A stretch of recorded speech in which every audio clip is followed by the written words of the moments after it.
Now we'll discuss about the first chapter. The chapter 1 is called by name electric charges and fields, and this in the examination question paper it carries 8 marks. The question in the question paper it will be like that. 1 mark question will be 1 there, 1 mark question will be 1 and 2 mark question will be 1. Put together they form equal to 3. Or otherwise if 1 mark and 2 mark questions are absent, the question paper will have 3 mark 1 question, so between these two 1 and 2 will be there or 3 mark will be there, it will fetch you 3 marks. Then 5 mark derivation will be there in all the question paper, or otherwise 5 mark problem will be available. Totally 8 marks questions will be allotted in the first chapter, electric charges and field. This is pertaining to the pattern of question paper that is set with respect to the chapter 1.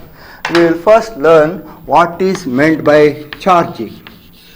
We will learn what is meant by charging, or the other name for charging is what is called as electrification. So we should learn what is charging, or otherwise the other method of calling charging is called as electrification. The meaning of saying charging or electrification is the removal of electron. The removal of electron should be done. If electron is removed, or it need not be the question of removal of electron. So if electron is added, the method of removal of electron, the process of addition of electron is called as charging. In simple, charging can be defined as the removal of electron from the substance or addition of the electron from the substance is called as charging or electrification. We have got electrification. There are 3 types of electrification. Types of electrification. Types of electrification. Electrification or charging is done in 3 ways. So one is called as charging by friction. Charging by friction. The first method is called as charging by friction. The second method is charging by conduction. Charging by conduction. The third method is charging by induction. Now in the CBSE textbook, so charging by friction, charging by conduction is not considered or is not taken into account. The method of charging by induction is available. We should know that the methods of, if the question is asked like this, name the methods of charging or electrification, you will write that it can be charging by friction, it can be charging by conduction and charging by induction. We should note that in case of the method charging by friction, this is possible only in case of charging by friction is possible only in case of insulators. Charging by friction can be done only in case of insulators or bad conductors. So if the substance is an insulator or bad conductor, in such cases only charging can be done by the method of friction. But the charging by conduction, charging by induction can be done only in case of, this is possible only in case of good conductors. So in case of good conductors, charging by conduction can be done, charging by induction can be done. Now we will now just see that how charging by induction is done. These things are not dealt in this NCERT book. The methods are given. Only the method of charging by induction is to be understood. The process is to be clearly understood. Now we will write what is the meaning of charging by induction. We will write like this: charging by induction. So charging by induction. Now here you have got a metal sphere. This is a metal sphere. This is nothing but a good conductor. This is metal sphere. This metal sphere is mounted on a bad conductor stand. This is bad conductor stand. Bad conductor stand. Now a metal sphere is mounted on a bad conductor stand. We know that in case of metals we have got plenty of electrons. Now if you got here glass rod rubbed with silk, consider that this is glass rod rubbed with silk.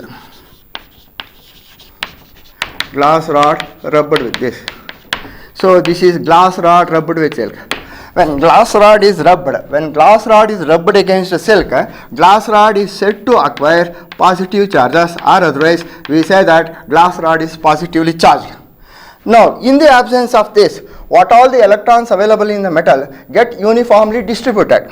But the presence of glass rod rubbed with silk, since here you have got the positive charges, the electrons which is available in the outermost orbit, so number of electrons, they will just move from other side. All the electrons from the metal sphere will pass on to this side. The density of negative charges, the electrons will be here more. The loss of electron will give rise to positive charge. Therefore, at this part we get negative charges, and this part we get positive charge.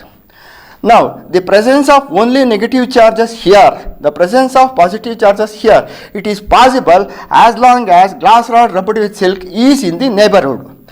When once this glass rod rubbed with silk is withdrawn, then once again this metal sphere becomes uniformly, the electrons available, they get uniformly distributed, and we do not come across the case of here we are having negative charges or positive charges. The meaning of saying charging by induction is, induction is a phenomena of charging a material which is not having any charge. When it is brought near the influence of a charged particle, the nearer end of the material, the nearer end of the sample will get the opposite charge, far end gets the same kind of charge. The presence of opposite charge near the end, same kind of charge at the far end will be possible as long as this charged particle is in its neighborhood. When once this is withdrawn, this metal sphere once again behaves as does not containing any of the charges. This method is called as charging by induction.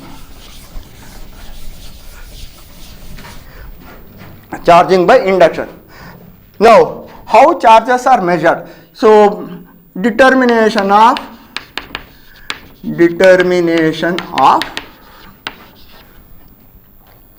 positive charge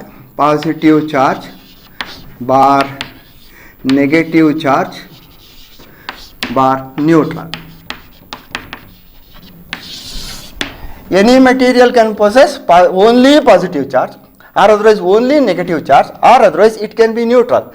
The detection whether the particle has got positive charge or negative charge or neutral, that can be identified making use of what is called as gold leaf electroscope. So, gold leaf electroscope is the instrument which is used to determine nature of the charge, whether the body is positively charged or negatively charged or chargeless. That can be done, identified making use of an instrument what is called as gold leaf electroscope. Therefore, what is gold leaf electroscope or metal leaf electroscope? Gold leaf electroscope or metal leaf electroscope is an arrangement used to determine the nature of the charge, whether this material possesses positive charge, whether this has got negative charge, or whether this is neutral. That can be identified making use of this apparatus called as the gold leaf electroscope, or instead of gold leaf, even if you can call metal leaf electroscope. Why gold is chosen? It is because it is highly malleable and highly ductile. The property of the gold has got more malleability or more ductile, hence gold leaf electroscope is used instead of simple metals or iron like that. Now this is what you have got. Now basic properties of charges. Now we will learn what are the basic properties of charges. Basic properties of charges. So, basic properties of charges in the examination, if the question is asked to write the properties of electric charges, so if the question is for 3 marks, you will write more than 3 properties so that you will get all the 3 marks here. So, the basic properties of charges is 1. Charge is neither created nor destroyed. Charge is neither created nor destroyed. That is, we cannot create a positive charge, we cannot destroy a positive charge, we cannot create a negative charge, we cannot destroy it. So, transfer of charges can take place, that is the only case available, but it is impossible to create a positive charge or create a negative charge. The second property is, charges always accumulate on the outer surface. Charges always, instead of that, excess of charges we write excess of charges excess of charges given to a substance, given to a material always resides on the outer surface. So if you got a material like this is a iron rod, this is, you begin with, it is neutral. If charges are given to it, if positive charges are if negative charges are given, the negative charges always accumulate on the outer surface. If you have got more excess of charges, then only it is possible to have more number of charges. If the number of charges available is less and charges are supplied from outside, it can get neutralized, or otherwise it can be more or less. Only excess of electron or excess of charges is available only on the outer surface. Then the other thing is leakage of charges. Leakage of charges takes place from pointed end or spikes, from pointed ends. That is, if you have got any pointed end or a spike, from that spike or the pointed end, leakage of charges takes place. The fourth thing is charge can neither be created. So here we remember that if you have got a pair of same kind of charges or opposite charges, in such cases whenever the charges are like, so like charges, if you write like charges repel and unlike charges attract. So if I got pair of positive charges, if I got a pair of negative charges, in case of both the charges are positive or negative, there will be a repulsive force available. If a charge is positive and the other is negative, the charges are of different kind. In such cases, the attraction takes place. Finally, if I write what is called as charge is quantized, we will write that charge is quantized. So the simplicity of writing it is Q is equal to plus or minus of N into E. The meaning of saying is the participation of charge can take place. 1 electron can enter, 2 electron can enter, 3 electron can enter. It should be even odd or even multiple, but it cannot be fraction or decimal. These are the important properties available. Apart from that, we can still add one more property, that if a charge is moving, if a charge is in motion, it will not lose any of its property. These are the basic properties available in case of charges. The basic properties of charges, we will remember that, and the property of charges always reside on the outer surface. Leakage of charges takes place from the pointed end. These properties are used in the study of second chapter and third chapter mathematics. In those chapters, this idea will be enunciated and these results will be incorporated into it.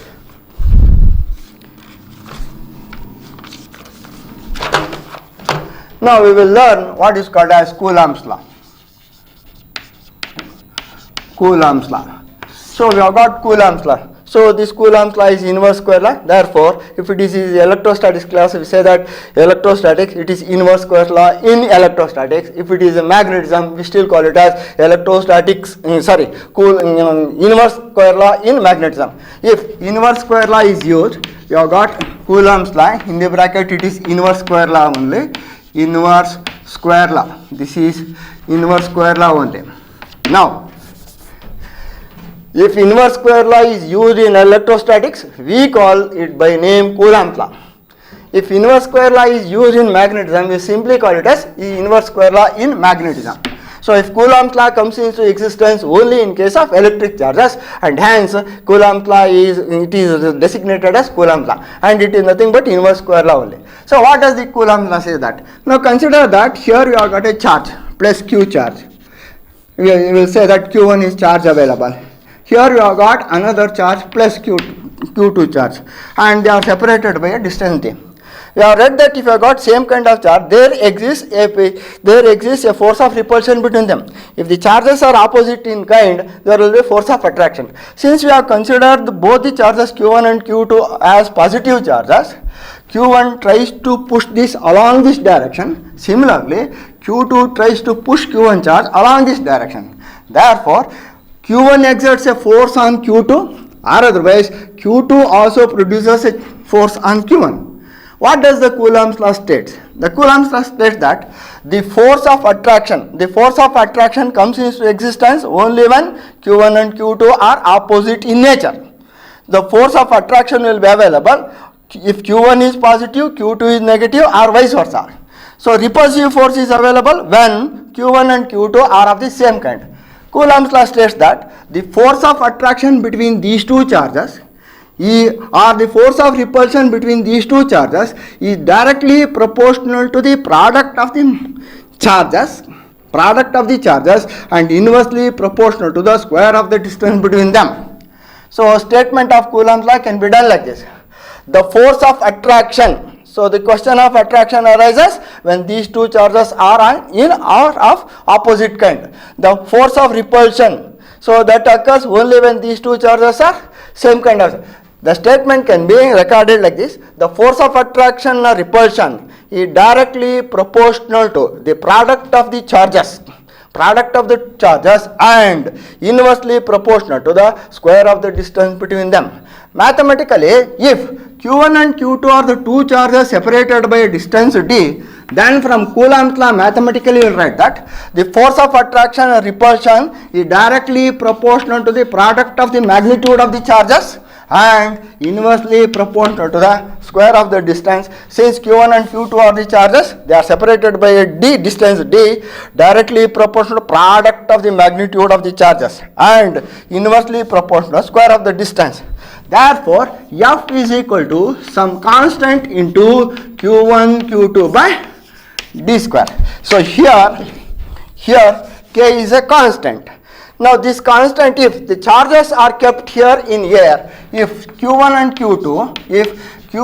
Q2 are in air or vacuum, the formula we write is F is equal to K into Q1 Q2 by d square. So here the value of K becomes F is equal to 1 over 4, K is equal to 1 over 4 pi epsilon naught Q1 Q2 by d square. The value of K is equal to 1 over 4 pi epsilon naught is also equal to 9 into 10 to the power of 9. Therefore, you can write that F is equal to, instead of writing 1 over 4 pi epsilon into Q1 and Q2 by d square, this can be written to be equal to F is equal to 9 into 10 to the power of 9 into Q1 Q2 by d square. So these two equations are one and the same, provided if these two charges Q1 and Q2 are in air or in vacuum. If nothing is told about this, so if nothing is spoken about this, then remember that the formula comes to like this. Now if it is medium, if Q1 and Q2 are in any medium other than air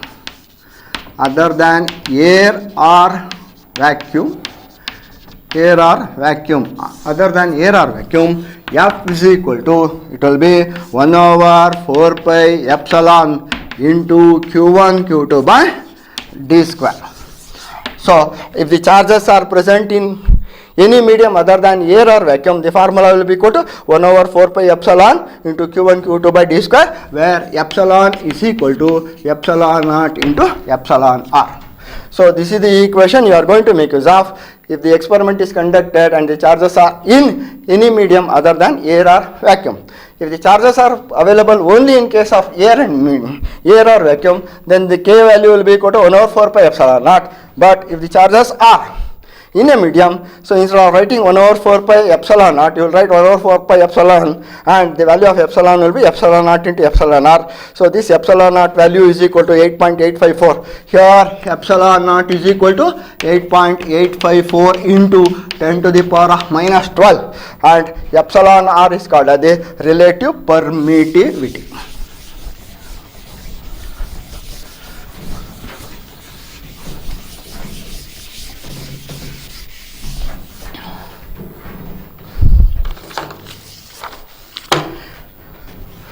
Now we will write what is unit of k. We will learn what is unit of k. So written that f is equal to 1 over 4 pi epsilon naught into q1 q2 by d square. This is the formula we have written.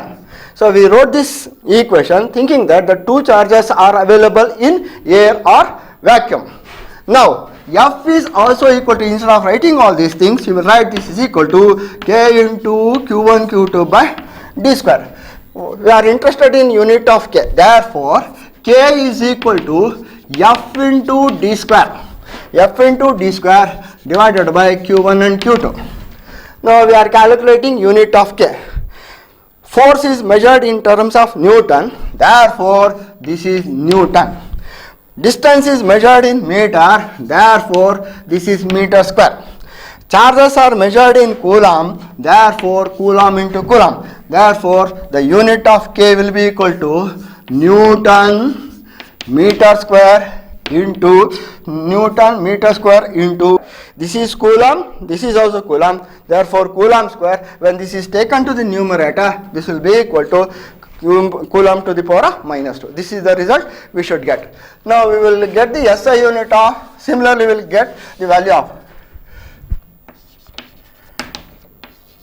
unit of epsilon naught will get. Now we have written that f is equal to 1 over 4 pi epsilon naught into q1 q2 by d square. Therefore epsilon naught is equal to q1 q2 by, this is equal to 4 pi into f into d square. So on cross multiplication we will get this. Now the charge is measured in coulomb, so this is equal to coulomb, this is also equal to coulomb. Unit of force is Newton, measurement of distance is in meter, therefore this is coulomb square, Newton to the power of minus 1, m to the power of minus 2.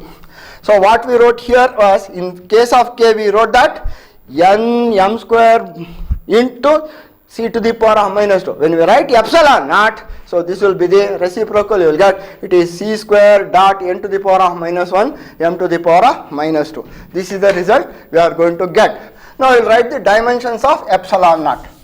We will write the dimensions of epsilon naught.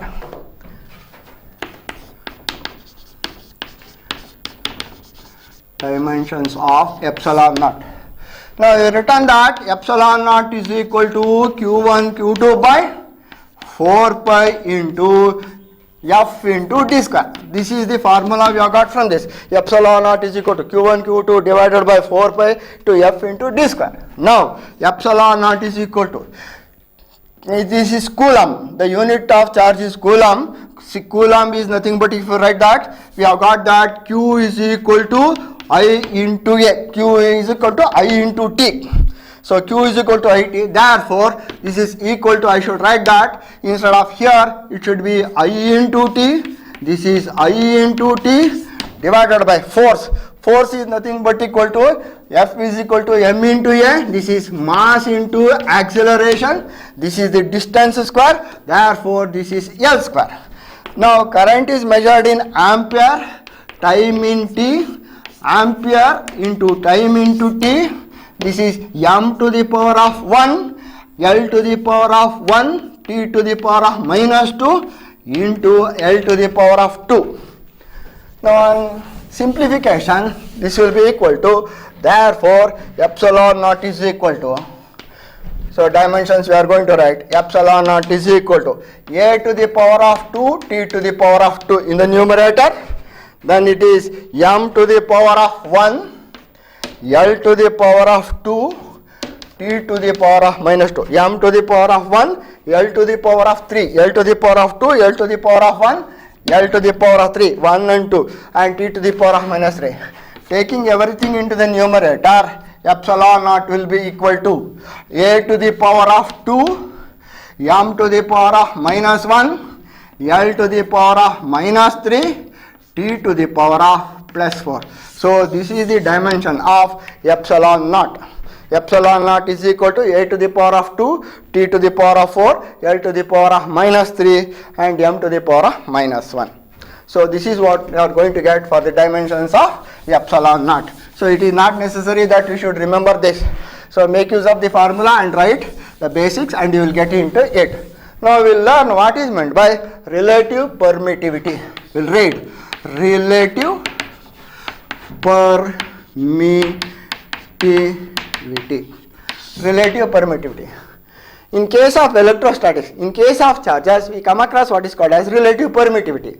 In case of magnetism, instead of writing this to be equal to permittivity, we call it as permeability. So we are now interested in knowing what is meant by relative permittivity.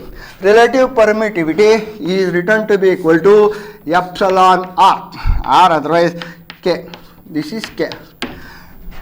Now we will define how the equation for relative permittivity definition is made. Consider that here we have got two charges. Q1 and Q2 are two charges at a distance d and they are in air. Two charges Q1 and Q2 are separated by a distance d, they are kept in air. According to Coulomb's law, so the force is given by, that is, we are consider that it is in air, F of air, force exerted by one on the other due to the presence of air is F air is equal to 1 over 4 pi epsilon naught into Q1 Q2 by d square. This is Coulomb's law when applied to these two charges Q1 and Q2 separated by distance and they are available in air. Consider the same case. Let us say that Q1 and Q2 are the same two charges. K1 and Q2 are the same two charges. They are separated by the same distance. They are in a medium. They are in a medium of medium K. Then the equation will be here will be equal to F is equal to 1 over 4 pi. Here we wrote that epsilon naught because it was in air. So therefore here we write this to be equal to epsilon. So instead of we write this to be equal to epsilon, therefore it is Q1 Q2 by d square. Now here this is in a medium, therefore we will write that F of m. This is the force available when the charges are in air. This is the force available when the charges are in medium. Now dividing 1 by 2 on division, we get Fa by Fm equal to, Fa is 1 over 4 pi epsilon naught Q1 Q2 by d square divided by 1 over 4 pi epsilon into Q1 Q2 by d square. Therefore Fa by Fm equal to, so Q1 Q2 cancel, d square cancels with this, therefore this is, and this is nothing but equal to epsilon naught by epsilon by epsilon naught. Now this is, but also we know that, but epsilon is equal to epsilon naught into epsilon r. Therefore Fa by Fm equal to Fa by F. Here we are substituting epsilon is equal to epsilon naught into r. Therefore if you write this is epsilon naught, epsilon r by epsilon naught. Therefore Fa by Fm equal to epsilon r. This is the relation here. But therefore relative permittivity epsilon r is equal to Fa by Fm. This is the relation we are going to get. This is what is called as relative permittivity. Now, how we are going to define relative permittivity? Relative permittivity can be defined as, looking at this mathematical equation, you can just define relative permittivity is the ratio of the force experienced by two charges separated by a certain distance in air to that of the force experienced by the same two charges kept at the same distance in the given medium. That represents what is called as relative permittivity. Once again I will repeat, relative permittivity, if you look into this, relative permittivity is Fa by Fm. Therefore you can define relative permittivity is the ratio of the force experienced by two charges kept at certain distance in air to that of force experienced by same two charges kept at the same distance in the given medium. So this is the equation we are going to get. Therefore, relative permittivity epsilon naught or K is equal to FA by FM. This is the equation or expression for relative permittivity.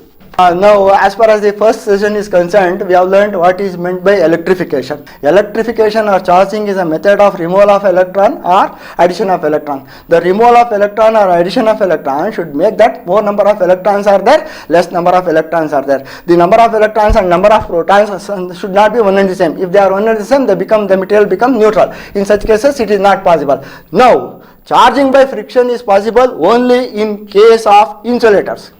Charging by conduction, charging by induction is possible only in good conductors or metals.